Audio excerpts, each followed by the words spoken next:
Daily Times of বাংলাদেশের নিয়মিত talk show Times টকে আপনাদের স্বাগত জানাচ্ছি। আমি ইলিয়াস খান। আমি প্রতিদিনই বলি, আপনারা জানেন যে গত কদিন ধরেই যে দেশে এখন নির্বাচনের ডামাডোল চলছে। দেশব্যাপী বিএনপি জামাত ইসলামী সহ বিভিন্ন দল ক্যাম্পেইন চালাচ্ছে। বাইরেও কিছু খবর চাউর হয়েছে। বিশেষ করে আপনারা সম্প্রতি দেখেছেন যে ওয়াশিংটন পোস্টে একটি রিপোর্ট হয়েছে যে জামাতকে নিয়ে, জামাতের সাথে ওয়াশিংটনের দৃষ্টিভঙ্গি কী।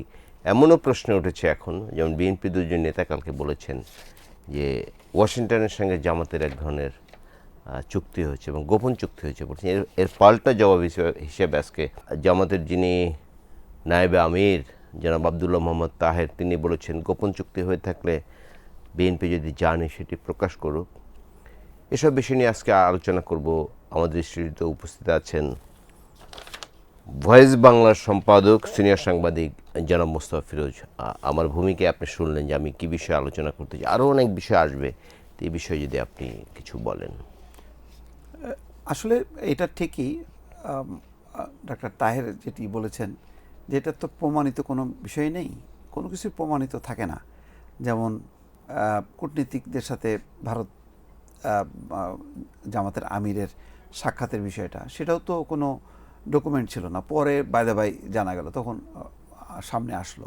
তিনি স্বীকারও করেছেন, পরে স্বীকারও করেছেন। হ্যাঁ, তো এই বিষয়টাও হয়তো কোনো একদিন হয়তো স্বীকার হবে, অথবা পুরো বিষয়ের হয়তো কোনো ভিত্তি নেই। আমেরিকার সাথে ডিল করা তো আরও একটু বেশ টেকনিক্যাল, এবং এগুলো খুবই অন্যভাবে এটা সংরক্ষণ করা হয়। তারা মানে 10 বছর পরে কি করবে, 15 বছর কি করবে, এগুলি সব পরিকল্পনা করে রাখে। তো হয়তো একটা আছে যে দেশে দেশে যেভাবে ইসলামিস্টদের বা মৌলবাদীদের উত্থানের প্রেক্ষিতে, যেমন সিরিয়ার যে প্রেসিডেন্ট বাশার আল আসাদ, না মানে এখন যিনি যে, প্রেসিডেন্ট, হ্যাঁ, তাকেও তো মানে হোয়াইট হাউসে আমন্ত্রণ জানিয়েছে ট্রাম্প, এবং দীর্ঘদিন তারা নার্সিং করেছেন এরকম কিন্তু বলা হয়। হ্যাঁ হ্যাঁ। তো এখন কার সাথে কোন প্রেক্ষাপটে, কারণ বাংলাদেশে আমরা জানি যে জামাত ইসলামে ওপেন রাজনীতি করুক এবং গণতান্ত্রিক রাজনীতির সাথে যুক্ত থাক, এটা আমেরিকার চাওয়া ছিল, কিন্তু ভারতের চাওয়া ছিল সেটা না। সেই কারণে হয়তো আমেরিকা ক্ষুব্ধ ছিল। এখন মুক্ত পরিবেশে হয়তো তাদের সাথে সেই সম্পর্কটা তারা গড়ে তুলেছে। তারা হয়তো চিন্তা করছে যে যদি জামাত ক্ষমতায় থাকে তাহলে আগে থেকেই তাদের সাথে সম্পর্ক না কেন, অর্থাৎ তাদের গ্রিপের বাইরে রাখতে চাচ্ছে না। এগুলি অনেক বৈশ্বিক খেলা থাকে। তো আবার এমনও বিষয় যে তাদেরকে ওপেন করে দিয়ে এক ধরনের অশান্ত পরিস্থিতি তৈরি করা, সেটা যে আবার অন্যদিক দিয়ে জামাতও নির্ভরশীল থাকবে, যে তারাও একটু কণ্ঠাস অবস্থায় থাকবে। ফলে তখন আমেরিকা তাদের অনেকগুলো যে প্রকল্প, যেটা বলা হয় বঙ্গোপসাগর, তারপরে মিয়ানমার, সেন্ট মার্টিন ঘিরে ডিপসি পোর্ট, এমনকি মানে গভীর সমুদ্রে তেল উত্তোলন, এই পুরো বিষয়গুলির উপরে তাদের জন্য সহজ হবে। শক্তিশালী কোনো গণতান্ত্রিক দল থাকলে সেটা আমেরিকার জন্য খুব মানে ডিফিকাল্ট। তো কিন্তু নতজানু নির্ভরশীল থাকলে সেটা তাদের জন্য সুবিধা হয়। এরকম নানান রকম বিশ্লেষণ আছে। এখন কোনটা যে সঠিক কোনটা যে বেঠিক, এগুলো তো কোনো দালিলিক প্রমাণ থাকে না। ফলে এটাকে আমি বলতে পারি, কিন্তু একটা পারসেপশন থেকে বলতে পারি, কিন্তু এটাকে আমি বলতে পারি না যে না এইটাই, এই হচ্ছে বিষয়। তো যেটা হয় কি, আপনি আচরণ দিয়ে অনেক কিছু বুঝতে হয়। যেমন ফিলিস্তিনি গণহত্যা হচ্ছে, সেখানে জামাতের কি একটা কোনো লাইন আছে কখনো? এই যে শান্তি চুক্তি হবার পরেও গাজায় যে নির্বিচারে প্রতিদিন মানুষ মারছে, এইসব ব্যাপারে একটা মিছিল, সমাবেশ, বক্তৃতা, বিবৃতি, কোনো কিছুই কিন্তু জামাতের পক্ষ থেকে দেওয়া হয় না। বরং সবাই ধারণা করে যেহেতু এটা নামটাই ইসলামী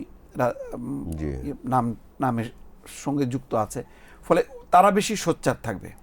যেমন কমিউনিস্ট পার্টি বিশ্বে যেখানে থাকে তারা কমিউনিজম নিয়ে সোচ্চার থাকে, ডেমোক্রেটিক দলগুলো গণতন্ত্র নিয়ে ব্যস্ত থাকে, আর ইসলামিক দলগুলো হলো যেখানে যেখানে মুসলিম নিপীড়ন হয় সেখানে সোচ্চার থাকে।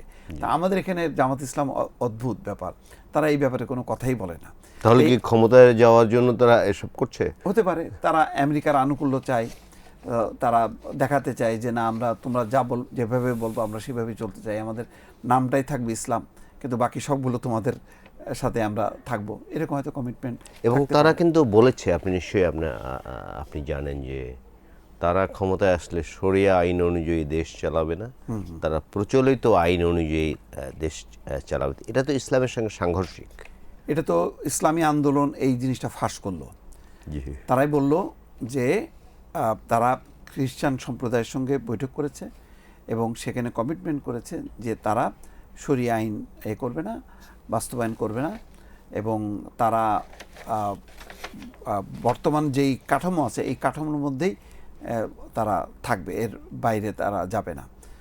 তখন এমনকি ইসলামী আন্দোলন তারা বলেছে যে তারা জাতীয় সরকার করতে চায় জি, বিএনপির সাথে, সেইটাও তারা গোপন রেখেছে, মানে জোটের সাথে কোনো আলোচনা করেনি।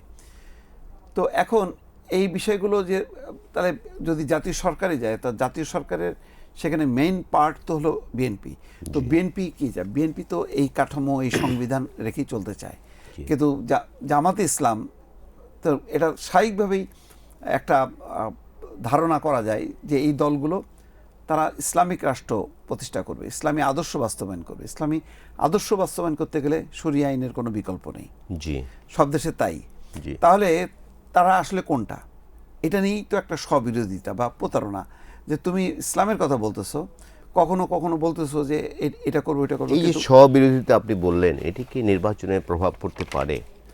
অনেকে তো কনফিউজড, এই যে জান্নাতের টিকিটের কথা বলাতে এখন তো বলছে মানুষ যে এটা কিভাবে সম্ভব, এটা তো এক ধরনের প্রতারণা করা, শিরক বলতেছে। তো সেই জিনিসগুলি তো তাদের সামনে আসছে, তাদের এই স্ববিরোধিতা। নারী অধিকারের কথা বলছে, কিন্তু দেখা যাচ্ছে যে একজন প্রার্থীও নাই, 300 আসনের মধ্যে একজন প্রার্থী নাই, কেমন একটা বিষয় না? অথচ দেখা যাচ্ছে যে ওসমান হাদির সমাবেশগুলোতে তাদের নারী কর্মীরা এসে অশালীন স্লোগান ঢাকায় নারী সমাবেশ ডেকেছে, this is the first time Jamaat Islami. আচ্ছা, এই 31 তারিখ বা 30 তারিখ বোধহয়, আমি এই মুহূর্তে তারিখটি ভুলে গেছি। This is the first time in Bangladesh. এখন নারীদেরকে তারা ব্যবহার করছে, নারীদেরকে বোরকা পরায় বা হিজাব পরায় বাড়িতে বাড়িতে মানে পাঠাচ্ছে, এবং তারা সক্রিয়।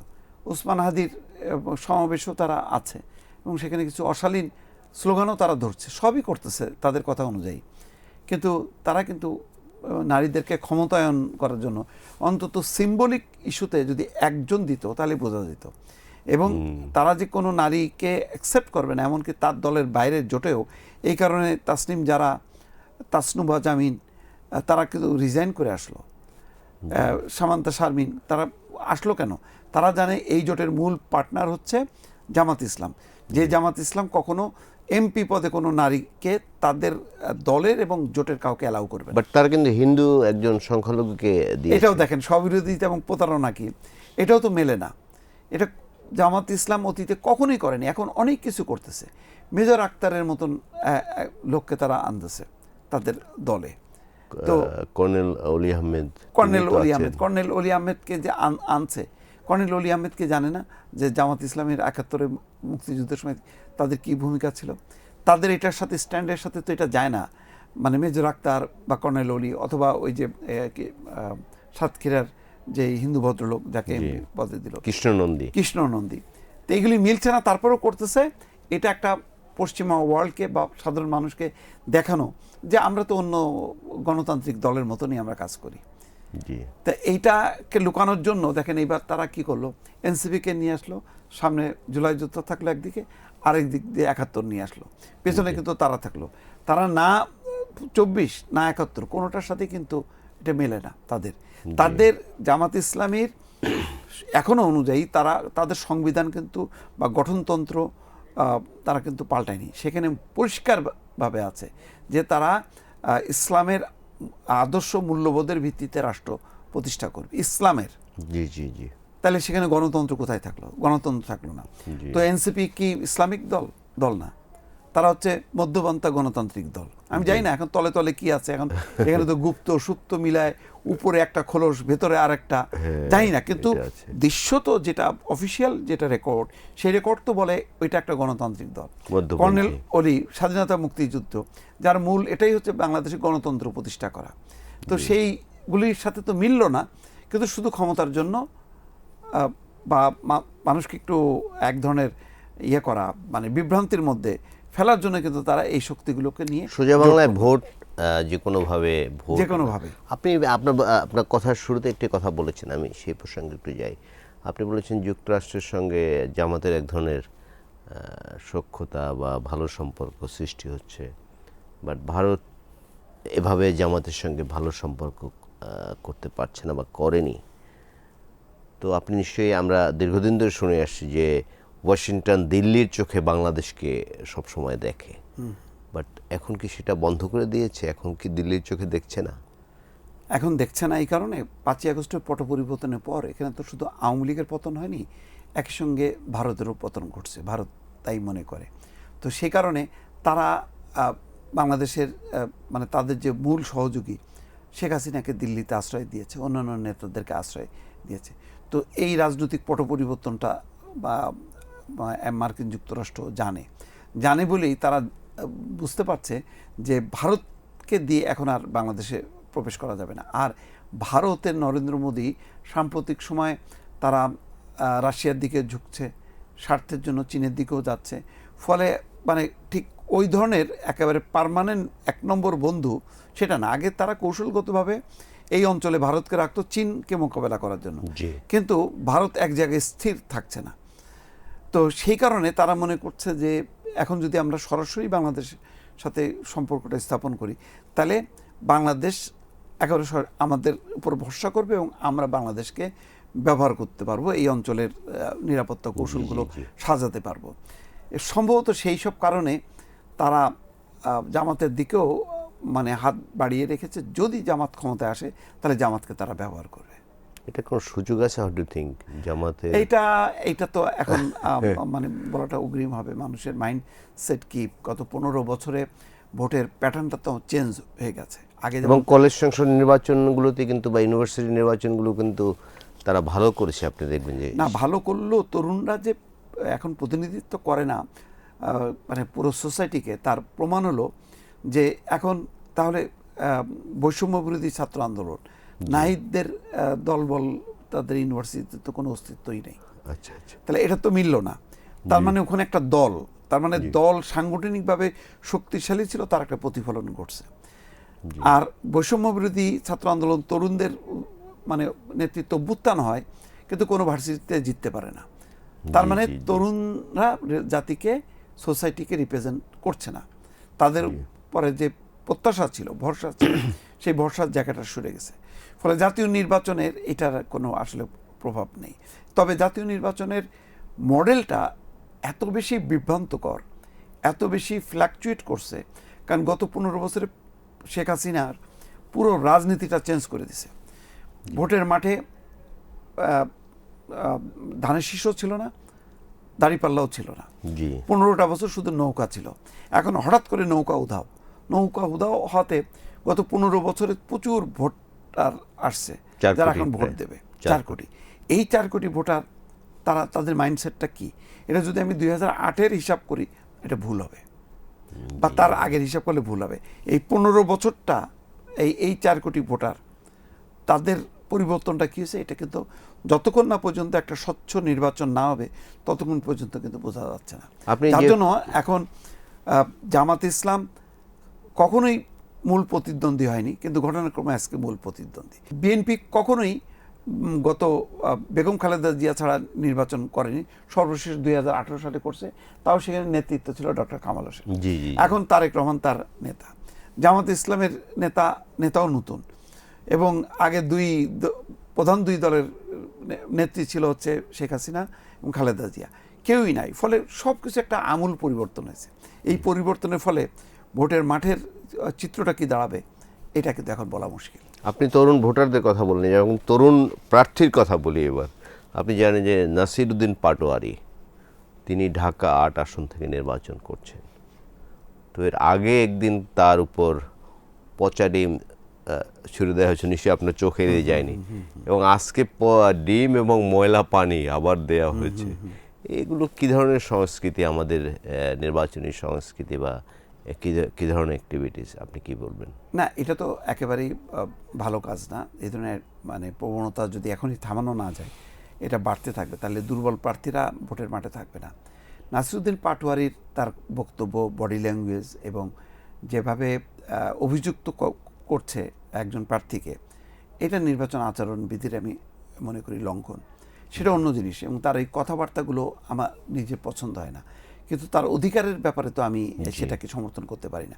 এটা তো তার অধিকার যে সে বলতে পারে, সেই বলাটা নির্বাচন কমিশনের আচরণবিধি লঙ্ঘন কি লঙ্ঘন না, এটা আইন দেখবে। কিন্তু আপনি তো আঘাত করতে পারেন না, কারোর শরীরে স্পর্শ করতে পারেন না, আপনি এটা কোনো অধিকার নেই। ফলে এইগুলি এখনই নিয়ন্ত্রণ করা উচিত। যদি এটা না করা হয়, তাহলে এটা কিন্তু আস্তে আস্তে বাড়বে এবং একটা সংঘাতপূর্ণ পরিস্থিতি তৈরি হবে, যেটা নির্বাচনের পরিবেশকে ক্ষুণ্ণ করবে। এবং এই ধরনের ঘটনা ঢাকায় যদি ঘটতে পারে, তাহলে এটা স্পার্ক করবে সারা দেশ, সেটা ক্ষতি হবে। নির্বাচনী পরিবেশ কেমন দেখছেন আপনি? বললেন এখনো পর্যন্ত আমি মনে করি যে ভালো, প্রশাসন, পুলিশ তারা নিউট্রাল পজিশনে আছে। তবে এক সপ্তাহ পর, আর হয়তো এক সপ্তাহ পর থেকে বোঝা যাবে যে আসলে পরিবেশটা কতখানি পুলিশ প্রশাসন নিয়ন্ত্রণ রাখতে পারছে, নাকি প্রার্থীরা তারা নিজেরাই আসলে চিন্তা করছে যে না, আমরা এটা খারাপ হতে দেব না। প্রার্থীরা যদি খারাপ হতে দেয়, শক্তির যদি মহড়া চলতে থাকে, আর সেক্ষেত্রে যদি প্রশাসন চেক না দিতে পারে, যদি 2, 3, 4, 5টা জায়গায় ঘটনা ঘটে, তাহলে মনে করেন বিপদ, তাহলে কিন্তু এটা ছড়ায় যাবে। তাহলে নির্বাচনের দিন আপনি হাজার হাজার ভোট কেন্দ্র আপনি কন্ট্রোল করতে 42,000 ভোট কেন্দ্র। এবং আপনি যে প্রশাসনের কথা বললেন, আমি একটু আগে গিয়ে রিপোর্ট পড়ে আসলাম যে প্রশাসন শেষ মুহূর্তে কিছু ডিসিশন নিচ্ছে। ধরুন এই গত কদিন আগে 8 জন ইউনো পরিবর্তন করা হয়েছিল, 2 দিনের মধ্যে আবার সেটি ক্যান্সেল করা হয়েছে। আবার এডিশনাল সেক্রেটারি এখন পদোন্নতি দেওয়ার একটা প্রক্রিয়া চলছে, যদিও বলা হচ্ছে এটি রুটিন ওয়ার্ক। বাট আপনি তো দীর্ঘদিন সচিবালয় বিট কাভার করেছেন, আমি জানি আপনি সব কিছু জানেন। তো এই শেষ মুহূর্তে যে এই উদ্যোগগুলো, এটি কিভাবে দেখছেন? সন্দেহজনক, নিঃসন্দেহে। কারণ এই সময় যে কোনো ধরনের নিয়োগ বদলি, পদোন্নতি সব বন্ধ থাকার কথা, একদম তফসিল ঘোষণার পর থেকে। কারণ এই সময় প্রশাসন না, একটা নির্বাচন কমিশন এটা কন্ট্রোল করার কথা। তো সেটা যদি হয়ে থাকে, হয়েছে নিশ্চয়ই, এটা ভালো দৃষ্টান্ত না। এবং মনে রাখা দরকার যে প্রশাসনকে মোটিভেট করা, তার অনুকূলে আনার মতন যথেষ্ট পরিমাণ কিন্তু অভিযোগ আছে। এবং কোনো দল খুব সুপরিকল্পিতভাবে পুলিশ প্রশাসনের এই সেট আপটা, বিশেষ করে পোলিং অফিসার, রিটার্নিং অফিসার, সহকারী রিটার্নিং অফিসার, এইগুলি নিয়োগের ক্ষেত্রে তারা কাজ করে যাচ্ছে। এমনকি ভোটার, এক জেলার ভোটার আরেক জায়গায় ট্রান্সফার করার এই কাজও কিন্তু হচ্ছে, এরকম অভিযোগগুলি আছে। তো সেগুলি যদি চলতে থাকে আর নির্বাচন কমিশন যদি উদাসীন থাকে, তাহলে ক্ষতি হবে নির্বাচনের। ঢাকার কয়েকটি আসনে আপনি জানেন, সেদিন আমি একজন গেস্টকে বলেছিলাম যে 1-2 হাজার ভোট যদি অন্য জায়গা থেকে আসে এটা বড় কিছু না, বাট তিনি বললেন যদি প্রশিক্ষিত একদম 1 বা 2 হাজার কর্মী এসে কোনো আসনে দায়িত্ব নেয়, এটি কিন্তু বিরাট ব্যাপার। হ্যাঁ, অবশ্যই। হ্যাঁ, এবং তিনি নানা ধরনের প্রচার করবেন, প্রয়োজনে মারামারি করবেন। ধরলাম যে বিএনপির একটা আসনে, সেই আসনে বিএনপির প্রার্থী নেই, সেই আসনে বিএনপির মানে খুবই ট্রেন নেতাকর্মীদেরকে তাদের আইডিটা চেঞ্জ করে আর এতে নিয়ে আসলো, সেটা তো প্রভাব পড়বে। আমি বিএনপির নাম বললাম, জামাতের নাম বললে মানে তারা হয়তো না, বিএনপি কিন্তু এই অভিযোগটি করেছে, যেমন জামাতের যিনি আমি উদাহরণটা দিলাম, সেই অভিযোগটা বরং জামাতের দিকে, অভিযোগটা জামাতের দিকে, যে জামাত এই কাজগুলি করছে। যেমন পোস্টাল ব্যালট নিয়েও এই আছে, যে পোস্টাল ব্যালটগুলো তারা তাদের নিয়ন্ত্রণে ছিল। তো এগুলো নির্বাচন কমিশন, এখন পুরো বিষয়টা তো নির্বাচন কমিশনের হাতে, তারা যত বেশি সক্রিয় থাকবে তত বেশি ভালো হবে। এখন সর্ষে যদি ভূত থাকে, সেখানে যদি ভূতের আসর পড়ে। ভূত আছে বলে কি আপনি মনে করেন? মনে করব না এরকম বা করতে চাই না, না, বাট করতে হতে পারে। করতে হতে পারে। তো সেই কারণে একটা সংশয় সন্দেহ আছে, এবং এখনো পর্যন্ত দেখবেন যে অনেক মানুষ, ভাই ভোট হবে তো, এই প্রশ্নটা কিন্তু হ্যাঁ, আছে। এই প্রশ্ন এখনো করে, কেন অনেকেই করে। করে এসব কারণেই তো, এইসব সিমটমগুলি যখন তারা দেখে শোনে বোঝে, তখন মনে করে যে না, কিছু একটা মনে হয় হচ্ছে। এবং নানা জায়গায় কিন্তু আইনশৃঙ্খলা পরিস্থিতি অত ভালো না। আপনি দেখেন যে ওসমান আলীর মৃত্যুর পরে এই যে আমাদের অফিসের একদম কাছে স্বেচ্ছাসেবক দলের একজন নেতা মুসাব্বির, তাকে কিন্তু হত্যা করা হয়েছে। একটু রেস্টেনে বলি যে 5ই আগস্ট 24 সালের 5ই আগস্টের পরে অনেক বড় বড় শীর্ষ সন্ত্রাসী তারা কিন্তু জামিন পেয়ে গেছে, নিশ্চয়ই আপনি জানেন, এবং অনেক জঙ্গিও জামিন পেয়ে গেছে। বলা হচ্ছে 600 জঙ্গি জামিন পেয়েছে। এবং এই মুসাব্বির, এই জন্য টানলাম, মুসাব্বিরকে দেশের বাইরে থেকে একজন শীর্ষ সন্ত্রাসী তিনি নির্দেশ দিয়েছেন তাকে হত্যা করার জন্য, এবং বড় অঙ্কের টাকার লেনদেন হয়েছে। তো এই যে ধরুন বড় বড় শীর্ষ সন্ত্রাসী জঙ্গি এরা জামিন পেয়ে গেল, এরা যদি, এদেরকে যদি আবার অ্যারেস্ট করা না হয়, তাহলে তো নির্বাচনে তারা প্রভাব বিস্তার করতে পারে, নির্বাচনকে নানা ধরনের বিশৃঙ্খলা সৃষ্টি করতে পারে। সত্য। মানে ঢাকার বাইরে আমি কালকে ছিলাম একটা জায়গায়, তো হঠাৎ করে রাতের বেলায় গল্প করছি, শুনলাম যে বাইরে থেকে মোটরসাইকেল, 3টে মোটরসাইকেল যোগে 6 জন সন্ত্রাসী আসছে অস্ত্র নিয়ে। আচ্ছা, একটা উত্তেজনা দেখা দিল। তো এই প্রবণতাগুলো তো সাথে সাথে তাদেরকে যদি অ্যারেস্ট করা না যায়, এটার জন্য যদি প্রার্থীকে যদি আবেদন নিবেদন করতে হয়, এটা তো পুলিশ তার নিজের এই অনুযায়ী করবে, তাই না? এখন তো তারা সেইভাবে ক্ষমতাপ্রাপ্ত। তো সেইগুলি আসলে কতটা হচ্ছে সেটা বলা মুশকিল। তবে চলছে, কিন্তু সব কিছু যে নিয়ন্ত্রণে আছে প্রশাসনে বা পুলিশের, সেটা কিন্তু বলা যাবে না। তো টুকটাক তো ঘটতেছে, যে মুসাব্বিরের ঘটনাটা আতঙ্কজনক। আজকেও কিন্তু বেশ কয়েকটা জায়গায় মারপিট হয়েছে। হ্যাঁ, প্রতিদিনই আমরা শুনি। হ্যাঁ, এখন এটা কিন্তু বাড়ছে কিন্তু। এবং আপনি নিশ্চয়ই জানেন যে 1300-র বেশি আর্মস লুট হয়েছিল 5 তারিখ বা 5 তারিখের পরে। এর মধ্যে কিন্তু খুব বেশি আর্মস উদ্ধার করা যায়নি, এবং একই সঙ্গে অভিযোগ করা হয়েছে যে সীমান্ত দিয়ে প্রচুর আর্মস আসছে। এগুলো তো আমরা কোনো উদ্ধারের খবর খুব কম পাই। তো এটি নির্বাচনে এটা হচ্ছে কি, প্রভাব ফেলবে। পুলিশের একটা ক্যাপাবিলিটি নষ্ট হয়েছে, তাদের চেন অফ কমান্ড ভেঙে পড়ছে। তো মানে শীর্ষ পুলিশ কর্মকর্তারা, তারপরে সারির অনেকেই পলাতক, অনেকে বিচারের মুখে পড়ছে। বাকি যারা আছে তারা খুব সন্ত্রস্ত অবস্থায় আছে। তারা খুব বেশি ঘটনা না ঘটলে আর নিজে থেকে উদ্যোগ নিয়ে যাচ্ছে না। আর্মির কাছে কিন্তু ওই মাঠ পর্যায়ে যে রিপোর্টগুলো পুলিশের কাছে আসে, যে চেনটা, সেই চেনটা কিন্তু সামরিক বাহিনীর নেই। যার ফলে সামরিক বাহিনী আছে সত্য, কিন্তু ঠিক কোথায় যে হিট করতে হবে, কোথায় যে ধরতে হবে, এবং দৃশ্যমান না কোথাও। আমি কোথাও দেখছি না। সেনাবাহিনী তো দীর্ঘদিন ধরে মাঠে আছে আইনশৃঙ্খলা রক্ষার জন্য, তারা হেল্প করছে, বাট দৃশ্যমান কিন্তু খুব বেশি আমার চোখে পড়ে না। সব মিলে হয়েছে কি, মূল কাজটা আসলে পুলিশের। কিন্তু দুর্ভাগ্যজনক হচ্ছে যে পুলিশই নানাভাবে আপোষ করে কোনো রকম টিকে থাকার চেষ্টা করতেছে। এখন আপনার তো সেটা তো একটা সীমা থাকে। এখন নির্বাচনটা ক্ষমতার লড়াই, এখানে প্রত্যেকেই আপ্রাণ চেষ্টা করবে যে জেতার জন্য, যেভাবে হোক না কেন, বৈধভাবে হোক অবৈধভাবে হোক। অবৈধভাবের যে চেষ্টাটা, সেই চেষ্টাটা প্রতিহত করার মতন শক্তি সামর্থ্য পুলিশে আছে কিনা, এটা নিয়ে কিন্তু সন্দেহ আছে। আপনি নিশ্চয়ই আমার সাথে একমত হবেন, এক্ষেত্রে কিন্তু রাজনৈতিক দলগুলোর ভূমিকা আছে আর নির্বাচন অবাধ সুষ্ঠু করার জন্য। কারণ ধরুন একটি কেন্দ্রে আইন শৃঙ্খলা রক্ষাকারী বাহিনীর কজন থাকবে, বাট সেখানে থাকবে ধরুন 10,000 লোক সাপোজ এক একটি কেন্দ্রে। ধরুন বাংলাদেশের নির্বাচন একটি উৎসব, ধরেন আপনি ভোট দিতে গেলেন, আপনার অপ্রাপ্তবয়স্ক ছেলেটিও সঙ্গে গেল যে আমি দেখে আসি, এরকম কিন্তু চিত্র আছে গ্রামে। বাট রাজনৈতিক দলগুলো নিশ্চয়ই ভূমিকা আছে। হ্যাঁ, রাজনৈতিক মূল ভূমিকাটা তো আসলে রাজনৈতিক দলগুলোর। কারণ প্রতি রাজনৈতিক দলগুলোর যে পরিমাণ সদস্য সংখ্যা, সেই সদস্য সংখ্যাকে পাহারা দেওয়ার জন্য তো পুলিশ বাহিনীর বা সেনাবাহিনী কারোরই তেমনটা নাই। তো রাজনৈতিক দলগুলি যদি চায় যে নির্বাচন শান্তিপূর্ণ হবে, তাহলে হবে, যদি না চায় তাহলে হবে না। এখন এই রাজনৈতিক দলগুলো তার বা কতটুকু কমান্ড আছে, তার তৃণমূল পর্যায়ের নেতাকর্মীদের উপর, সেটা তো বিবেচনা করা যায়। এই যে সারা দেশে যে অনেক চাঁদাবাজি দুর্নীতির খবরগুলি শুনি, এটা কি সেন্ট্রালের নির্দেশে? তা তো না, এটা লোকালি হচ্ছে।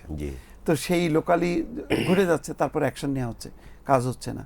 তো এখানেও তাই, নির্বাচনের সময় এখন এক অঞ্চলের এমপি সে যদি মনে করে যে না, আমাকে যেভাবেই হোক না কেন যে প্রার্থী আমাকে এমপি হইতে হবে, সে শক্তি অর্থ যত আছে সব কিছু ব্যবহার করবে। সেটা তো আর দলের নির্দেশে না, সে তার নিজের স্বার্থে। এটাকে আপনি প্রোটেক্ট করবেন কি করে? এবং ওটার সাথে যদি লোকাল প্রশাসন জড়ায় পড়ে তাহলে কিভাবে হবে? সেই কারণে রাজনৈতিক দল, তার নেতা কর্মী সবাই যদি চায় যে নির্বাচনটা আমরা কোনোভাবেই টেম্পারিং হইতে দেবো না, তাহলে হবে না। আর যদি না চায় তাহলে তো হবে। সেই মেন্টাল মেকআপ কি বাংলাদেশের রাজনীতিবিদদের মধ্যে আছে? না, একেবারেই নেই। কারণ আমরা কি চিন্তা করছি যে জামাত বিএনপি যারা একসঙ্গে মানে জোট সঙ্গী ছিল, সরকার সঙ্গী ছিল, গণতন্ত্রের পক্ষে লড়াই করেছে, তারা এসে এখন প্রতিদিনই চলছে পাল্টাপাল্টি, পরস্পরের বিরুদ্ধে বিষোদ্গার করছে। তো এতে তো বোঝা যায় যে না, ক্ষমতার লড়াই বড় মানে কঠিন ব্যাপার, কেউ কাউকে ছাড় দেয় না। এই ছাড় দেয় না যে এটা যদি গণতান্ত্রিক পদ্ধতিতে হয় তাহলে তো কোনো সমস্যা নেই, কিন্তু যদি অগণতান্ত্রিক পেশি শক্তি যদি ভর করে এই নির্বাচনে, তাহলে তো সব কিছুই প্রত্যাশা শেষ হবে এবারের এই নির্বাচনকে ঘিরে। আমরা তো দীর্ঘদিন ধরে বাংলাদেশের মানুষ নির্বাচন বঞ্চিত। আপনি জানেন নিশ্চয়ই যে একটি জেনারেশন কিন্তু নির্বাচন ব্যবস্থা ভুলেই গেছে। তো এই মুহূর্তে আবার নির্বাচন হচ্ছে, খুব কাঙ্ক্ষিত নির্বাচন, একই সঙ্গে দুটি নির্বাচন হচ্ছে, কিন্তু একটি কিন্তু হানা ভোটের। কিন্তু গ্রামে ইভেন শহরের অনেক মানুষ বুঝতে পারছে না হানা কি আসলে। তো এইটা কীভাবে ওভারকাম করা যেতে পারে যাতে এটা এটা একটা মানে একটা ভালো নির্বাচনের ক্ষেত্রে গণভোট একটা বিশাল একটা সমস্যা বা সংকট হিসেবে আমি মনে করি, একটা উপদ্রব। এটা দরকারই ছিল না। সংসদ নির্বাচন হয়ে যেত, সংসদে নির্বাচিত যারা আছে তারাই তো জুলাই সনদে যেহেতু স্বাক্ষর করছে, সেই স্বাক্ষর অনুযায়ী সেটা বাস্তবায়ন করবে। এত প্যাচগোজ দিয়ে মানে করা, এবং সাবজেক্টই তো বোঝার উপায় নেই। মানে আপনি ধরেন বলতেছেন না ভোট দিলে নাকি সে দোষর হবে। আচ্ছা, না ভোটের কোনো পয়েন্টে যদি আমি মনে করি যে না এটা ঠিক না, তাহলে তো আমি না ভোট দেবো। আর আপনি একটা দুইটা পয়েন্ট না, তো অনেকগুলো পয়েন্ট দিয়েছেন, অনেকগুলো পয়েন্টের সাথে তো আমি দ্বিমত করতে পারি। তো আমি যদি দ্বিমত করি, আমি কোথায় ভোট দেবো? আংশিকভাবে কি হ্যাঁ ভোট দেওয়ার উপায় আছে? আছে? নেই। তাহলে আমাকে কি করতে হবে? তাহলে আমি কি ভোটই দেবো না? আর নয় কোনটাতে দেবো, হা দেবো নাকি না দেবো? বিভ্রান্তিকর। আপনি কি নেবেন? ধরেন অনেকগুলো পয়েন্ট আছে, উচ্চ কক্ষ নিম্ন কক্ষ ধরেন, এর মধ্যে আপনি যদি মনে করেন না কোনো কক্ষে আপনি মানেন না, কিন্তু অন্যগুলি মানেন, তাহলে আপনি ওই জায়গায় দাঁড়ায় আপনি কোন বাক্স আছে আমার জন্য? নেই তো সেই বাক্স। সেটাই। তাহলে আমি কি করব? আর এটা প্রচার চালানো উচিত আমার মনে হয়, এখনো তো মানুষ বুঝতে পারছে না। এবং আমাকে দুইজন প্রশ্ন করেছে, প্রচার চালাবে? আপনি প্রচার চালায় লাভটা কি? আপনি তো সব এতগুলো পয়েন্টে আপনি একমত নাও হইতে পারেন, তো বা ডাইরেক্ট বলা হচ্ছে হা ভোট দেওয়ার জন্য সরকার পক্ষ থেকে বলা হচ্ছে। এটা তো অগণতান্ত্রিক, আপনি পারেন না। তো আপনি নির্বাচনী ম্যানিফেস্টোর মতন আপনি দেবেন, আমার যেটা পছন্দ হবে, যে দলকে পছন্দ করে বিভিন্ন দল দেয়, সেই অনুযায়ী আমি ভোট দেবো। আপনি তো বলতে পারেন না আমাকে। এবং আমার ট্যাক্সের পয়সায় সরকার চলছে, সুতরাং আমার ট্যাক্সের পয়সা দিয়ে চলে, তারা শুধু একটি পক্ষে বললো, এটা তো আমার মনে হয় এটি সেটা তো হইল না নৈতিকভাবে। আর না ভোট দিলে আমি খারাপ হয়ে যাব। তাহলে না ভোটটা রাখছেন কেন? আমাকে খারাপ করতেছেন কেন? আমাকে স্বৈরাচারের দোষর বানাচ্ছেন কেন? বলা হচ্ছে না যে যারা না ভোট দেবে তারা হচ্ছে স্বৈরাচারের দোষর। তা আমাকে দোষর বানানোর সুযোগটা আপনি রাখলেন কেন? সেটি আমরা খুব ভালো আলোচনা শুনলাম। আমাদের স্টুডিওতে আসার জন্য আবার আপনাকে ধন্যবাদ জানাচ্ছি। ধন্যবাদ।